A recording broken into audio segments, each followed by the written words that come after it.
ശബരിമല സ്വർണ്ണക്കൊള്ളയിൽ SITക്ക് തിരിച്ചടി. പ്രതിയായ മുൻ അഡ്മിനിസ്ട്രേറ്റീവ് ഓഫീസർ H. ശ്രീകുമാറിന് ജാമ്യം. കൊല്ലം വിജിലൻസ് കോടതിയാണ് ഉപാധികളോട് ജാമ്യം അനുവദിച്ചത്. ശ്രീകുമാറിനെതിരെ തെളിവുകൾ ഹാജരാക്കാൻ SITക്ക് സാധിച്ചിട്ടില്ലെന്ന് കോടതി നിരീക്ഷിച്ചു. സ്വർണ്ണക്കൊള്ളയിൽ ചോദ്യം ചെയ്യലിലേക്ക് കടക്കാൻ ഒരുങ്ങുകയാണ് ഇ. ദ്വാരപാലകപ്പാളി കേസിൽ അറസ്റ്റിലായി 43-ാം ദിവസമാണ് S. ശ്രീകുമാറിന് കൊല്ലം വിജിലൻസ് കോടതി ജാമ്യം അനുവദിച്ചത്. ജാമ്യം അനുവദിച്ചുകൊണ്ടുള്ള കോടതിയുടെ ഉത്തരവ് SITക്ക് വൻ തിരിച്ചടി നൽകുന്നതാണ്. ശ്രീകുമാറിനെതിരെ ഗൂഢാലോചനയ്ക്ക് പോലും തെളിവുകൾ ഹാജരാക്കാൻ അന്വേഷണ സംഘത്തിന് സാധിച്ചിട്ടില്ല.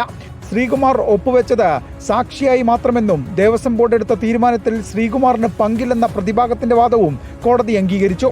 പാളികൾ ഇളക്കുന്നതിന് 2 ദിവസം മുമ്പാണ് ശ്രീകുമാറിന്റെ നിയമനം നടന്നതെന്ന കാര്യവും കോടതി പരിഗണിച്ചു. ജാമ്യം അനുവദിക്കുന്നതിനെ പ്രോസിക്യൂഷൻ എതിർത്തെങ്കിലും തെളിവുകളുടെ അഭാവത്തിൽ കോടതി ശ്രീകുമാറിന് ജാമ്യം അനുവദിക്കുകയായിരുന്നു. കേസിലെ മറ്റൊരു പ്രതിയായ KP ശങ്കർദാസിനെ ഇന്ന് കോടതിയിൽ ഹാജരാക്കി വീണ്ടും റിമാൻഡ് ചെയ്തു. ശാരീരിക ബുദ്ധിമുട്ടുകൾ കാരണം വീൽചെയറിലാണ് പ്രതിയെ കോടതിക്കുള്ളിൽ പ്രവേശിപ്പിച്ചത്. അതേസമയം ശബരിമല സ്വർണ്ണക്കൊള്ളക്കേസിൽ ചോദ്യം ചെയ്യൽ നടപടികളിലേക്ക് ED കടന്നു.